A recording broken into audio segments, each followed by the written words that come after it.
Hi, everyone. I'm AFT President Randi, and I'm thrilled to welcome you to our first episode of our new podcast, Union Talk. At AFT, we believe that everyone who lives in America deserves the freedom to thrive. And on this podcast, I'll be interviewing workers, policymakers, and experts who are confronting the issues working families face and championing, finding the solutions from the classroom to the bargaining table to the shop floor to Congress to secure the opportunity, the justice, and a voice in our democracy that every worker deserves and every child deserves. To ensure that, or to make sure that that happens, that's when we truly thrive. This is a podcast not just for AFT members and not just for union members, but for anyone who cares and wants great public schools, who cares and wants affordable higher education, who believes healthcare is a right, that unions are the driver of a fair economy. And speaking of the economy, an economy that works for all, and a thriving democracy.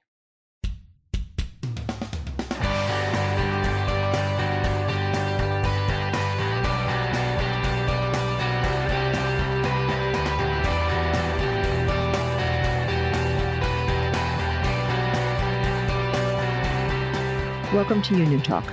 I'm Randi Weingarten. For our first episode, we're delving into a topic that is top of mind for so many people: back to school, and how to safely return to in-person learning. Our students need to be in their schools and need to stay in their schools in person this school year. The positive effects of in-school learning are obvious. And while the Delta variant is a huge challenge, it hasn't changed our resolve to keep our schools open and to ensure that they are safe and welcoming. It means, however, we must use the tools that will keep our school community safe: vaccines, masks, good ventilation, hand washing, distancing, testing, and obviously a clear protocol if an outbreak occurs. We believe school's greatest responsibility is to protect the lives of students and staff. Vaccination is the most effective tool we have to combat COVID-19, and that's why I've personally been urging everyone who is eligible to get vaccinated. And that's also why the AFT's Executive Council unanimously approved a resolution to work with our employers on their vaccination policies and requirements, ensuring that those policies are implemented fairly. And to protect those who are not able to be vaccinated, including kids under 12 and those who require medical exemptions, we're calling for universal masking, frequent testing, and other mitigation strategies. And if we sound a little bit mumbled today, that's because we're inside recording this podcast, and we're all wearing our masks because we're inside in Lynn, where we want to make sure that everybody is safe. Today, we have the tools to emerge from this crisis, but they only work if we use them. It's unconscionable that some governors have been prohibiting mask requirements in schools. COVID-19 policies should be set by health and education officials whose first priority is keeping our students and our staff safe. This should not be a political football. But let's get back to the AFT's Back to School campaign and what we have seen. Our Back to School campaign has been in a get out the vote type campaign style in support of in-person learning, as well as being a vehicle to make it safe with our push for masking, testing, and vaccines. But most importantly, it's about getting back to school. And we've invested $5 million, awarding upwards of 75 grants covering more than 1,800 AFT affiliates, including the Lynn affiliate who we're speaking with today. And all of this means that we've been engaging communities with upwards of 20 million students for the last couple of months to get back to school. Our members have talked to thousands of parents, done hundreds of walkthroughs of school buildings, stood up vaccination clinics, given away books, and yes, have had some fun doing this. I know. I've been crisscrossing the country, visiting 20 states this month and lifting up and supporting these back-to-school efforts. So, I've been met by a school band in Martinsville, Indiana, a bubble machine at the Safe Start celebration in St. Louis, and a parrot named Olive with her high school student docent in Petaluma, California. I've been in countless classrooms where even through the math, I've witnessed the incredible work of educators who every day make real the promise and potential of public education for our students. And as I've said already, today I'm in Lynn, Massachusetts, just outside of Boston. But don't tell the Lynn folks that I said it's just outside of Boston, because Lynn in and of itself is an amazing place. And we're about to talk to our local union president, some school and city officials, a parent, and the superintendent of schools about the work being done to have a safe and joyful back to school. And so I'm really glad to be joined by Sheila O'Neill, the president of the Lynn Teachers Union, by Kenwy Valdez, a member of the Lynn Teachers Union and a parent leader, by the superintendent of schools, Dr. Pat Tutwiler, and by the mayor, Thomas McGee of Lynn. And so I want to just say thank you and welcome to our inaugural podcast and to doing this work in terms of back to school. And thank you also for just joining us and sharing your experiences about, back to school in Lynn and what it's meant and what it means and, how you're holding kind of both the joy and the excitement of being back to school, as well as a little tension and agita and apprehension. I mean, we are adults. We hold both these feelings together at the same time. So let me ask, because there's this thing that you call the fives. So I want to just ask Sheila first, and then I want to ask Pat and Kenwy as well. You have worked together. We teased about it, we're just a few miles outside of Boston. I did pass, by the way, many Dunkin' Donuts on the way here. So, Dunkin' Donuts is alive and well in the Northeast, and I love coming to the Boston area to go to Dunkin', as you can see by my Dunkin' cup. But as a union, our North Star has always been the safety of students and educators and how we return to school safely. And that, I know, has been the focus in Lynn as well. And you talk about it as the fives. And so let me start with Sheila. What are the fives? How has the union, the district, and the city worked collaboratively to develop this plan? And, I'm going to ask Pat and Kenwy about how this plan has built trust as well in terms of the community. But let me start with Sheila first, and then Pat and Kenwy. Well, Pat will probably have to help me, but Sure, I think the fives is how Dr. T introduced the back to school plan for this school year, and they definitely are something that came out of last year. We bargained the entire school year, every semester, with safety being the number one concern, and these fives came out of that. So, first and foremost, it's back to school. In person all year, and that is with our DESE mandate as well. And, 2 is the mask mandate, absolutely. That came down through superintendent as well, but then the mayor of the city also. put that in all public buildings, and the school committee also voted it in as well. And then Desi finally got on board and made that the same. Well, sometimes you have to lead. Yeah, sometimes, and we're just, Dr. Tutwiler has absolutely met with Department of Public Health and made all decisions based on science. And it's been a collaborative effort the entire time, but when we say we've been on the same page when it came to safety, absolutely. And then the hygiene and testing. So we had pool testing last year in some of our schools, and that is now going to be there. We've been lucky to have a beacon site in Lynn. We can have free testing any day of the week. And then we have ventilation and the hygiene and the cleanliness. So cleaning and sanitizing. You did well. I know. You got them all. I pay attention.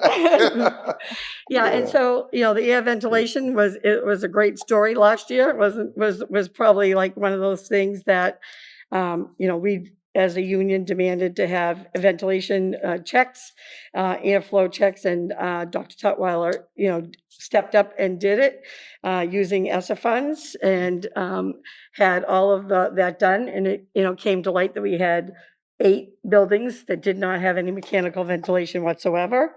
And so then they purchased air ventilation purifiers for every classroom in those buildings. We still have those. And then this year, they've been using about $6 million to repair all those mechanical ventilation systems in those buildings. So you actually this summer used the time to repair the ventilation system. Correct. So, Dr. T, did Sheila get it right? The 5s? She A+. First quiz of the school year. She's passed the flying colors. Those are the 5s. Absolutely. Kenwy, you have an interesting position because you're both a parent and an educator. So let me ask you to put your parent hat on for a second, which is when you heard about the 5s and what the union and the superintendent and the school committee was doing together, tell me what you thought. I was pleased because, of course, well, as a parent, I do want my children back in school in person. I have seen the effects that it's had on my kids being at home. The effects it's had on me having them at home all the time. But that in person, it's so needed. But there's always that being hesitant about, yes, we're in person, but do I really want to send them? And now, last year we had the choice. This year we don't have that choice. And so if you're not giving me a choice, I want to know that my children's lives are safe. So knowing that there's big emphasis on the hygiene, that the buildings have been taken care of, that there's going to be a mask mandate is really important to me. I have 2 girls. One is older, so she was at an age to get vaccinated. She's been vaccinated. But my younger one can't get vaccinated yet. And I know they're going to be surrounded by, or she's going to be surrounded by other people who have not been vaccinated either. I want to know that my child is going to be safe. And so knowing that all these things are put into place and that mask was a big thing. I don't want masks to be optional. I want my child safe. So it's been a sense of relief for both my husband and I to be able to know that we're sending our children to school to learn and that their safety is also a top priority. Thank you. And so Dr. T, or Pat, just how has it been, you've been here for more than a minute. So just, from your perspective, how has the kind of planning been this year? What's the importance of being able to work with the union? And just, just like I asked Kenwy, give us a couple of your own personal sense of going into this school year. Yeah, the planning has been, I can't think of a better descriptor other than interesting, right? Because it seems like, we're headed in a pretty perceptible direction. The path is clear, and then something changes and we need to sort of shift course. So it's been interesting that way, but all of our planning has been collaborative with the union and with our families in the community. It has been anchored in science. Sheila mentioned, taking direction from the city's health officials. I'm not a doctor. I'm not a nurse. And so I let people who understand this on a deeper level than I do give advice and consult with us on what the best path forward is. And then we've also anchored all of our plans, in addition to being collaborative, in a very clear philosophical foundation. And on the top of that philosophical foundation, which we articulate at every opportunity, is the health and well-being of all students and staff. That's number one. And that means everything from housing stability to food security to mental health. We need to tend to all of those things first before we even start talking about teaching and learning, which is actually the second piece of that philosophical foundation. So it's been interesting. It has absolutely been collaborative, which is why I think things have worked here. But we're excited about opening for school next week, and we will embrace and put forward all of the fives, and we're really hopeful that families feel confident that their kids will be safe in school. It's really, and I want to get back to the collaboration piece for a second, but it's, in preparing for the podcast and in kind of looking at my notes beforehand, it's also a credit to all of you that the communication piece is so important. The anchoring in the philosophy of ensuring that people are safe and healthy. It's kind of like we tease as educators Maslow before Bloom, but you're talking about it in real practice. And the point about saying the fives, and what happens is that people actually, you have a way of communicating, this in-person mask mandate, pool testing, cleaning, sanitizing, and ventilation. But this way, it gives people a sense. So the communication strategy has been really important and frankly, really noticeable and as well. And so I just want to thank you for that. I was very impressed by that as I was, studying up before the podcast. I want to just turn back to collaboration for a minute because so personally, it feels like collaboration is a key ingredient to creating trust and to having a way to do problem solving, since we still are in a pandemic. And the one thing that's been a constant in this pandemic is the uncertainty. It's not as if anybody has a standard operating procedure manual about how to deal with COVID. Right. Yeah, no. So it feels like, and if somebody did, they'd make a lot of money, right? Pass it on. Yeah. Exactly. Yeah. So all of you have talked about it, already in terms of the importance of it, but it's not easy to do. And there's always issues that create tension.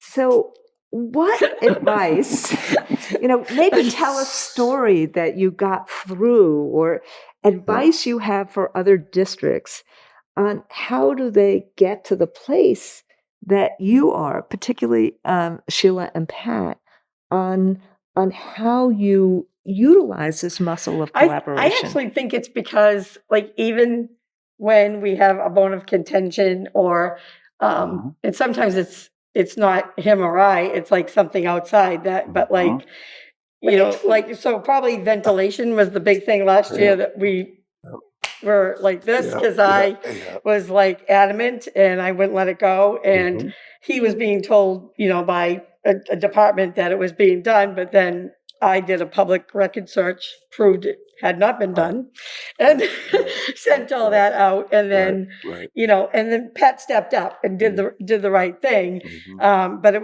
was like that, we have to hold you responsible because you represent the city, when it comes down to that. And it was hard, but we don't take it personal. That's the thing. It's just because at that moment we were both at he was doing all he could, but I wasn't letting it go.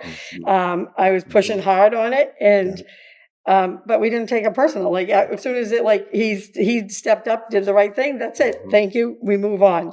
And from that point forward, ventilation has been the forefront of what he's done. I mean, he went beyond and did airflow in all the buildings as well. And it was just. And it was been transparent. All the information sent out to every member, every teacher. He sends it out, and I send it out. And so I think just because even if we have a bone of contention, we never let it be personal. Like we still respect each other, and we like each other. Like like if I wasn't the president of the union, I would love to work for him. Thank you. And I That means respect that a lot. So That's great. Yeah. Thank you, Sheila, for being so candid.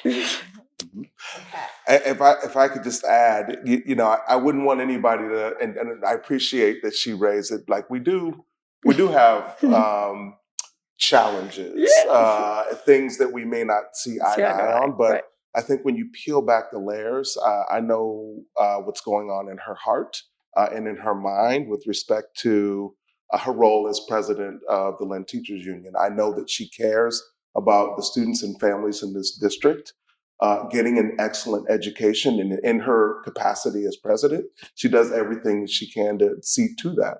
And so when I get to, peel back to that core, I just have to think about, okay, so we may not agree on this thing, but the core is still the same, and we do agree there. And so if you can retreat back to that and start over and then move away, move toward the issue, I think it just helps. It makes it work. Right.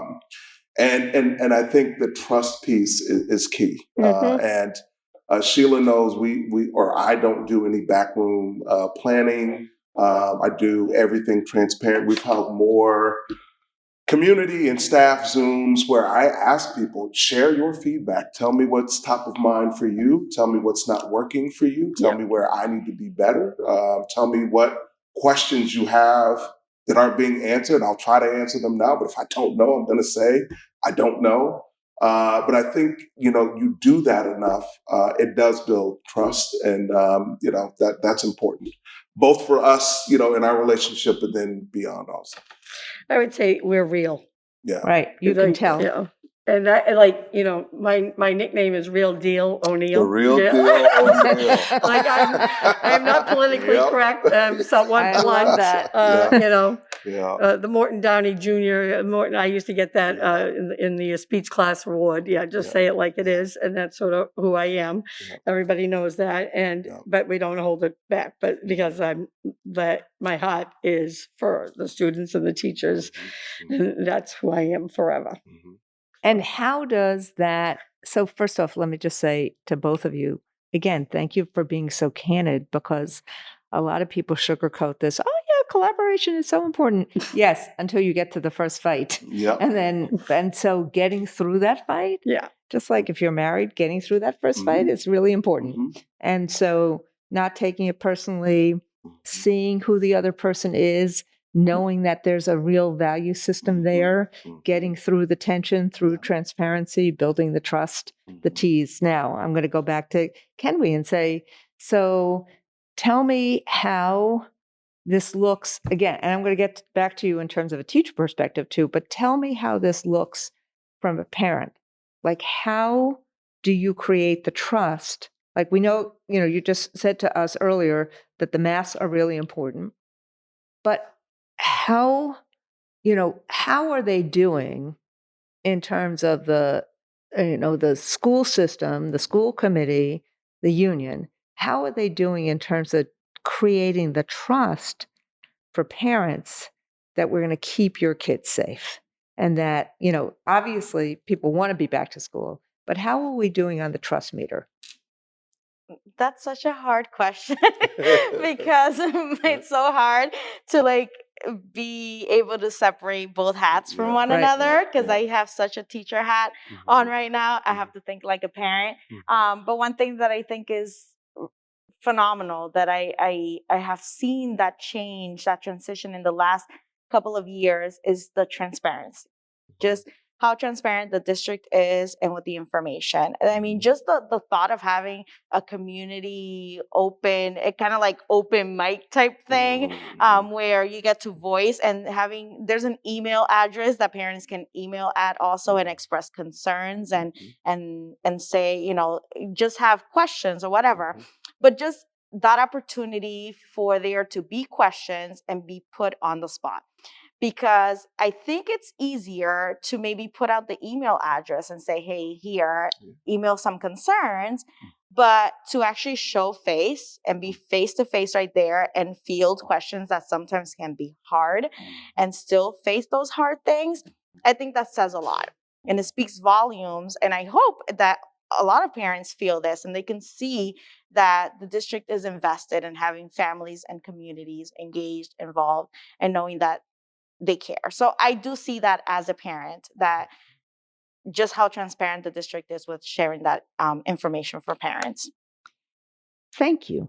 And I'm going to get back to you now wearing that teacher hat, and also Sheila, real deal O'Neill here. How did the grant fit in? Because you were frankly, Lynn was one of the first locals to apply for the grant. It's like, almost as soon as we said, okay, they're ready, there was the Lynn application. Yeah. So, and I love Beth Contos is with us, the president of AFT Mass, and it was just amazing. It's like, okay, Lynn Lawrence, we're doing these grants. And several other locals within Mass. I mean, it was really amazing and remarkable. And I just want to say thank you to Beth for all the work she's done. But talk a little bit about the grant and what you conceived. And, we're going to be doing a vaccine clinic today, but tell me how it fits into all of this. So Beth had a meeting with her team and some local presidents and brought the idea and told us about the grant and the availability. And while I was on the Zoom, I was emailing Dr. Tutwiler and the mayor. And I said, look, we have this opportunity. And they wrote back within minutes, all in. And that was it. It went from, like our shirt. All in. Yeah. So they, I just went and I emailed Beth and said, Lynn's in, we're going to do it. It's going to be collaborative. And then, we had a few Zoom meetings with the mayor's office, and the mayor's office reached out to the Department of Public Health, and then the Lynn Community Health Center and Mass General Brigham. We also have other community, the Family Engagement Community Center is coming. Girls Inc. is coming. It blossomed. The City of Lynn, the Drug and Tobacco Prevention is going to be here tonight. Lynn Police and Fire will be on board. So it just kept growing. Every meeting we went to, it was like bigger and bigger. And, we even had a scan for the vaccination to be, they could just apply, get all their paperwork done through a scan, which was easy. And we did that. And then Patrick sent out emails to all the parents. I sent them out to my entire membership as well. It was out through the city to all their departments. And then he did an all-call on Friday, and I did another one. Then we've been obviously on Twitter and Facebook, and we just got the word out. We were very excited. The money, we're going to do the vaccines. We're going to have water bottles, and we have books from First Book, $5,000 worth of books. We water bottles, 500 water bottles, and some school supplies. It's been incredible. So we have a DJ and vaccines, lots of vaccines. In fact, we have the Department of Public Health is doing vaccines with $25 gift cards, and then MGB is also going to have a vaccine bus here. So that's Brigham. That's Mass General. Mass General Brigham. Yeah. Great. And but the organizing around pulling the whole community together is what I've seen in this last month, because I've been at these kind of fairs in Scranton, Pennsylvania. We did this. There was this huge big fair in, as I was saying, in St. Louis, where the mayor somebody in her office had just come down had just tested positively for COVID. So at the last minute, she couldn't be there. But all sorts of other of the city officials were there. The superintendent was there, Calvin Adams, with our local leader. But this is what was so amazing, which it sounds like it's going to be like today here in Lynn. When we drove up at 8:30 in the morning, it was starting at 9. And people were really lined up and people were really excited. And there was a sense of joy and community by doing this as well. So I'm really looking forward to this afternoon. We had people pre-registered for the vaccines today, so Good. they'll be here. So, we're expecting, a good turnout and we're hopeful. I just have to say, it was like the first meeting, we had like 4 or 5 of us. And by the end of the thing, it was like 12 to 15 people were on the call. So it was great. It's just been collaborative and, everybody that heard about it wanted to be part of it. That's fantastic. And that kind of gets me to the question I wanted to ask both Sheila and Kenley from a employee and from a union perspective. And I know this, so I'm gonna ask it from both sides, from a membership side, but also from a leadership side. This podcast is called Union Talk. Obviously, there's a union element to all of this. But from your perspective, Sheila, and I've seen this myself since basically January 2020, when we first heard about COVID, what does it mean? What is its impact? As union leaders, we've always wanted to make sure, top of the mind, that we keep people safe. And yet, this has been a long and windy road, particularly when we need to keep people safe, but we know our kids need to be in school. And we know our members basically would rather be in school if it was safe, knowing full well that remote education has real limitations, and knowing that our kids need to be in community with others.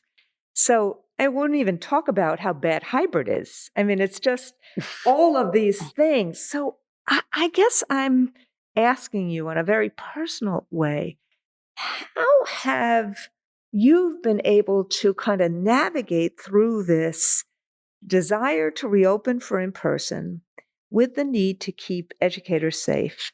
And how have, what has been your North Star? What have you kind of relied on? Pat talked about the science and, making sure that we were hewed to the science. But how have you thought about this last year, particularly this last couple of months, about these issues? And then I'm going to ask Henry the same question as a school teacher who's a member, listening to the union leader, listening to what we're talking about. I think that last year, was the learning, and I think that what was good for us is that we didn't do one big plan and say, this is it. We did it by each semester. So, or each quarter. And we literally we made plans from, the end of August till October. And then we literally just bargained the entire year, never stopped. We met constantly with my entire negotiating team and Pat's team. And every single time, as the numbers, I just followed the numbers, and Lynn was a hotspot. We were very high, red for most of the time. We just finally started to change in May, which was, a long time coming to finally get to yellow and then to get to green. And then, Delta hit. And, last year it was things were changing. Pat would have a plan. We'd have something to say, all right, we're ready. And then, nope. So he would text me, nope, that has to go out the window. Something just changed. And so I think this year when it first looked Delta variant, I said, well, we have to start, I never stopped wearing a mask in a store or anywhere just because I have a grandson and I want him to be safe. But, I thought, I'm not going to worry because I just want to see where I am on August 20th because I know that we're just going to keep using the science. We're going to keep looking at that, and that I check that all the time. You know, I'm part of the PPC, and I get all those updates every Friday. I read them, so I know what's going on, and I know what we need. We're lucky because we're so collaborative, and I know he's going to listen to the science. So when he he contacted me and said, "We're going to do the mask mandate. What do you think?" I'm like, "I'm all in. Yeah, we definitely have to have the mask mandate." So it's like we're like-minded as well. And we have members that run the gamut, right? So we have some that don't want to be mask mandated, don't want to be vaccinated, to others that don't want to be in a building with someone who isn't, right? So it's a difficult road, but my road, for me, it's safety first for all. Not safety for one, not safety for two, for all. And so we have to look at the big picture. Not all of our students are vaccinated. Not all of our members may be vaccinated. We have to be safe for everybody. So we have to wear the mask, and we have to do whatever's necessary moving forward, right? We're watching the numbers. We're very on top of that. The pool testing, is going to be there, and we're going to know immediately. And we're gonna take it step by step. If we have to get back to the table, we will. But last year we were able to keep people safe that were high risk for the entire school year. They That's were great. worked remote, so we were able to do that, and so we advocated for safety. All. I'm going to ask you the same question, Kennedy, from your perspective. As you were talking, Sheila, it's been, you feel, I don't know about you, I know about myself, I feel the weight of the world all the time. Every time I make some utterance, I feel the weight of the world. This is what the science says. This is what our experts say. This is what, we think we need to do, because we know we had two values here, which is keep people safe. And we know that school in person is so important for kids. And so and I heard it in your answer, that kind of weightiness that you feel. And that's why, each and every time we put something out as a union, we constantly talk to the experts. We constantly try to say, does this make sense? Is this what the science is saying? Are we interpreting it right? Particularly since there was so much uncertainty in terms of, of COVID. But as a teacher, as a member of the union, when you would get Sheila's missives, when you would get the emails, what were you thinking? Wow. Let me tell you, if I think every union in the country should have a Sheila, quite frankly. We agree. Because Sheila really goes to bat for us and stands up for us. And there was a lot of uncertainty last year. I was very relieved to be at home and to know that I was safe at home and my children were safe, because there was no vaccine. Right. And the numbers were so high. And like Sheila mentioned, we're a hotspot. We were red for a very long time.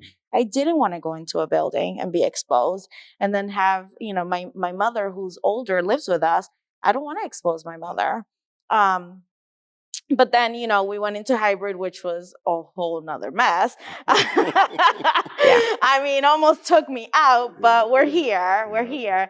And that was I would tough. say there's no one who actually thought that hybrid, in retrospect, that hybrid was a good idea. Lord have mercy. It was, I mean, I wasn't going to give my resignation, but it was tough.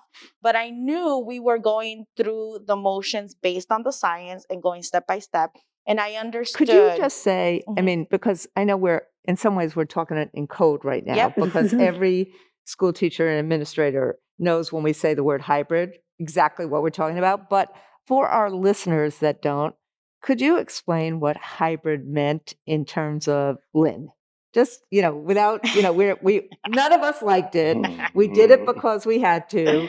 But explain what it meant to you as a school teacher when you had people in front of you and people on a Zoom. It was, so I started out with like almost all of them in person, and then I had positives. So then half of them ended up back home. And then I had kids who couldn't come in person and wanted to be in person and were looking at their friends in person and crying the whole time because they wanted to be in person, but they were on Zoom. And then just the mayhem of helping kids set up their laptops and open them because they were at home and their parents were helping them and turning them on. And there was this realization of like being in person, and they opened their laptops. I'm like, okay, go ahead and log in. They're like, I don't know how to. My mom used to do it for me. So then I have to go around logging all these kids on. Well, there are kids on Zoom waiting. So for me, it was the equity piece. Yeah. These kids are not getting my attention. They're not getting what they need. And I knew where we were. I knew it was what we needed to do at the time, but it didn't make it any easier. And I also respected that we didn't have a vaccine and parents still had a choice to keep their kids at home.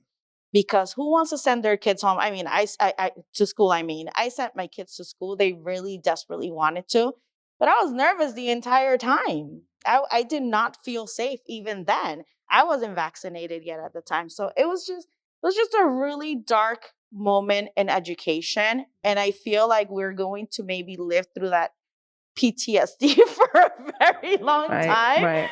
But I'm also very hopeful. Once the governor made the decision and said, or Desi said that we needed to go back in person, for me, it was a celebration, because where I thrive as an educator is in community and relationship. And I had neither with my students. Right. The back and forth and just the inconsistencies. And that's why I teach. So I didn't have any of those things. And that made it just so hard.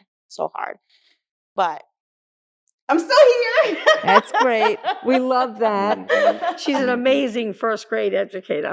Amazing. And she's going to be doing dual language this year. Wow. Yeah. Good for you. Awesome. I don't know if you wanted that much honesty. I but... did. No, we did. Look, there's a gazillion podcasts and all sorts of other things in the world in terms of information. If we can't, based upon who we are, have like an honest conversation on this, then, why are we doing it?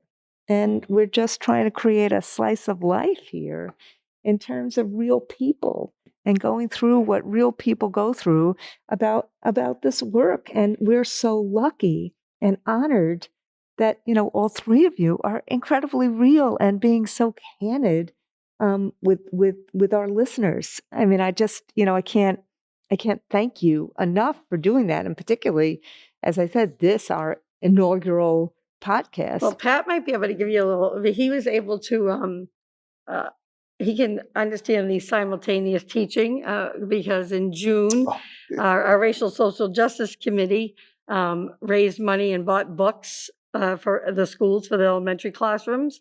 And Pat went to do a reading. So we went to the school with some of the kids were in person, some were on Zoom, and Pat had to read the book. And when he went out of the room, he was like, that is too difficult. It was hard. Hey, what did you teach?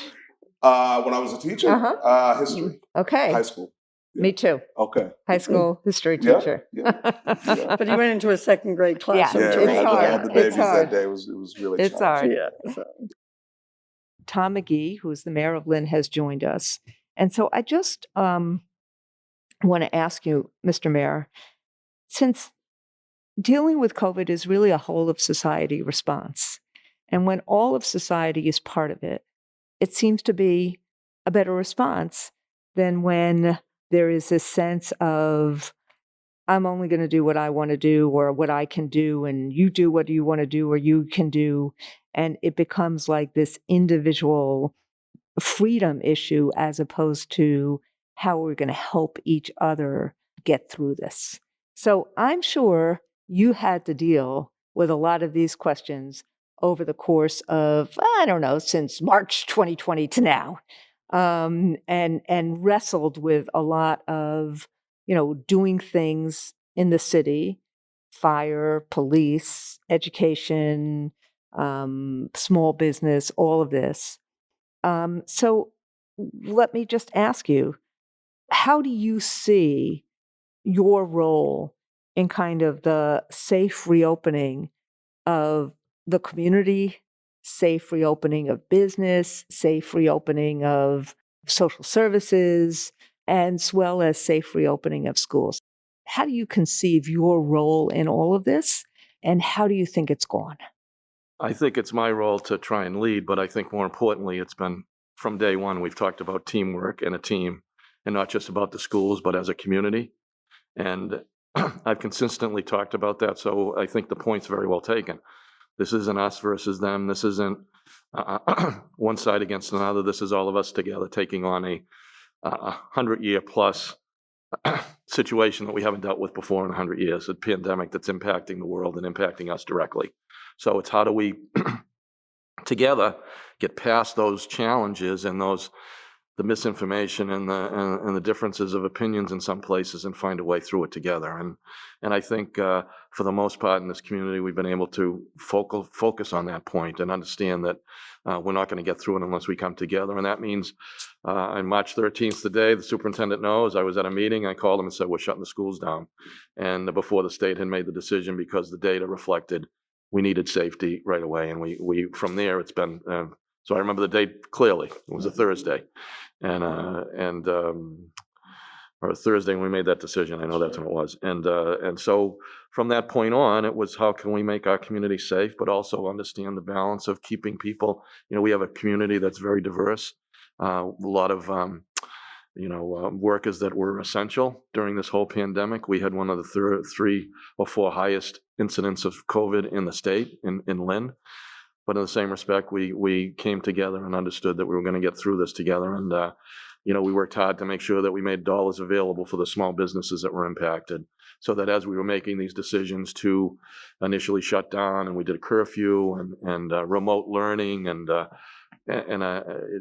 have to credit the ability to go remote. Within a week, we were remote from city government. We went from there to fully remote city government.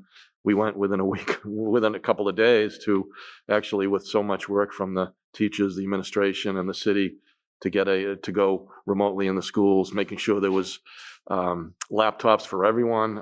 Everybody came together, and like I said, finding money to support businesses while they were shut down, and so that has gone on. And so I think it's getting past the noise and talking about we're in this together. And I have consistently, and Sheila and Pat and the people in the community have pretty much embraced that, I think, for the most part. And we've been able to move together. And it's, I like to say that this is kind of that we in Lynn can be hopefully a model for what needs to go on in other places, and do it in a way that accepts people's differences of opinions, but more importantly understands that it's about making sure that our community is safe and that we can move everybody together. This is actually one of the first times in the last month that we spent a lot of time talking about safety and actually didn't talk about vaccines as center stage, but vaccines are key to keeping people safe. And they were the big game changer for enabling schools to reopen in person. And they are the big game changer now. And even now, the data I just saw in the last couple of days is that 99.5% of the hospitalizations are people who are unvaccinated. So it's just, yes, we have some breakthroughs, but the vaccines have really kept people who've been vaccinated safe from serious illness or from death, even with the Delta. And I'm very proud to say that in terms of our members, over 90% of our members are vaccinated. Did what we did in the beginning. We were very grateful that President Biden made the pharmaceutical plan available to teachers, but our members really stood up and said the vaccines are really important. And I know that today there's a vaccine clinic. You're right. I think that's, I just want to reiterate, because I think it's a really important point. If I didn't mean to interrupt. No, please do. But the vaccines are the key to us continuing to move forward. And there's a reluctance, but I'm feeling in our community, people are starting to, even those that are reluctant, starting to get vaccinated. But I want to ask all of you, as we're getting to the end of this hour that we have together, I just want to ask you about this coming year. This is, people are tired. The pandemic has taken a lot out of people. I mean, obviously, families who have had people they've loved and lost have been deeply affected by the pandemic. But the pandemic also has exacerbated inequality. and it was great that you got all those laptops to people. But how many people in Lynn didn't have broadband initially, needed a hotspot? What we saw in terms of illness, what we've seen in terms of the small businesses, who could survive, who didn't survive. It's all the kind of inequality separate and apart from kids being in school. So people are tired and people are frustrated, and you see that in the anger. But people are also hopeful. And America is pretty resilient, and kids are pretty resilient. And the work that you've done together has been pretty awesome as the mayor, whole of society response for this, as Sheila and Pat, the kind of working together to solve problems from ventilation onward. And, as a teacher and a parent, just thinking about, your kids, your mom, how to make sure people are safe and how to make sure your kids thrive. So as we close, what's your hope for this year? What do you want to happen this year? I'll start with Sheila. I want people to start to relax and to enjoy teaching, because that passion for your teaching and working with your students has to come through, to make those relationships, because that's when kids grow and that's when kids, thrive. And so I just want people to feel safe, and so that they can get back and feel normal in their classroom and start to build those relationships and, to move forward. But I'm just praying for that. Thank you, Sheila. Actually, I'm gonna build on that. Tomorrow, at our convocation, Kenwe and Sheila will hear this. The mayor will be there, about a theme for the year, which is anchored in 3 terms: stabilize, heal, and transform. But I'm just going to build on what Sheila just said about that reflects that stabilizing theme. Schools are a stabilizing force in communities, getting kids back in person every day, connecting with each other, connecting with the love and support of an educator in their classroom, reacquainting with daily routines. I mean, these create the conditions for people to calm down and to settle into a stride. And so I'm really hopeful for that. There will be bumps this year. I mean, we can almost expect that. But I think there'll be fewer bumps than we experienced last year, and we're better and we're more prepared and we know more. So I'm really hopeful about the stabilizing piece. Fantastic. We talk about it as in the AFT as reopen, recover, reinvest, reimagine for a renaissance. Mm. And that's how we've kind of thought about it, as a way of really going from how you stabilize, how you reopen and recover, but also what's the next stage in terms of the thriving, in terms of having every school be a place where parents want to send their kids, educators want to work, and kids thrive. So, Kenwe, what's your hope for this year? Well, I went school shopping with my kids, and that was exciting. They were excited. They got matching masks. But, I've been reading this book by Bettina Love. It's called "We Want to Do More Than Just Survive." Right. And really that's it for me. We survived. Yeah. I want to thrive. Mm-hmm. And so that's my hope. The last thing that anyone can lose is hope, right? And so it's always been there, and it's kind of like a conversation I've been having at home a lot with my husband. That hope is there, but I haven't really been reaching for it. And it's funny you mentioned the word hope, because it's the one I've been talking about a lot lately with friends and family and colleagues. I'm searching for hope. I'm searching for hope. And hope came to me this past week when I went into my classroom to set up. When I was setting it up, and I had a classroom rug, and I didn't have these dividers. I know my kids are going to have masks. I know all that.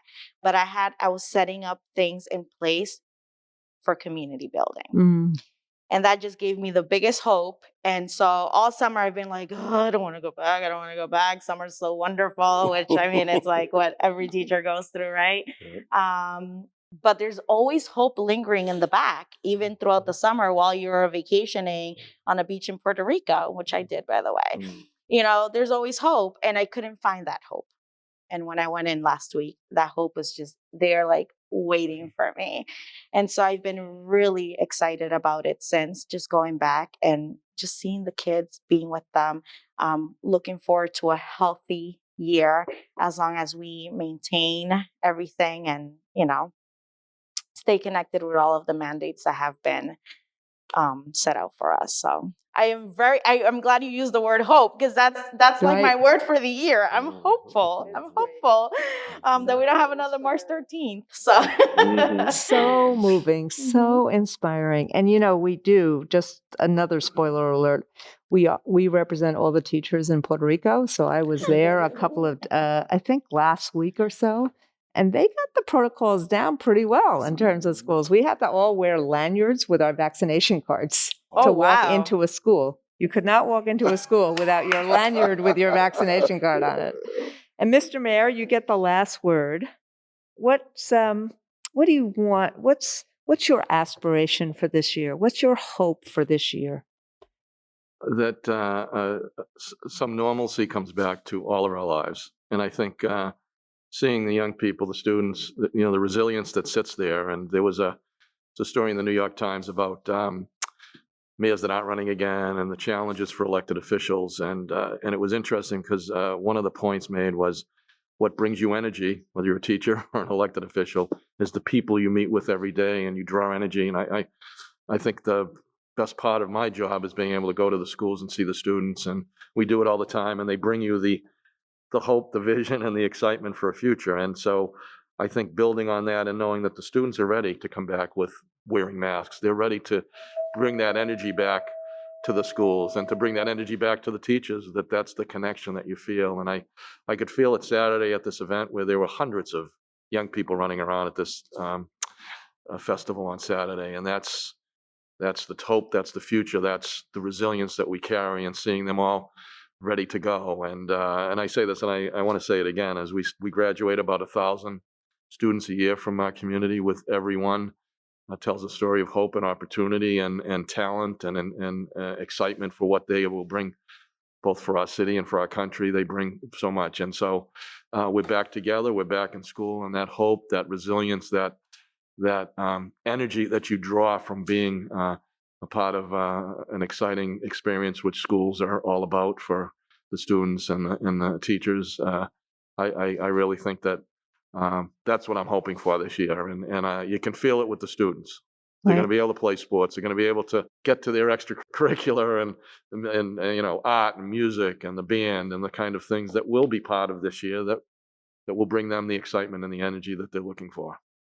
Well, I love this, and I just can't thank enough Sheila O'Neill, the president of the Lynn Teachers Union, Kenwy Valdez, who is both an educator and a parent in Lynn, Dr. Patrick Tutwiler, who's the superintendent of the Lynn Public Schools, and Thomas McGee, the mayor of Lynn, for joining us on this inaugural session of our podcast. This is our first episode of Union Talk.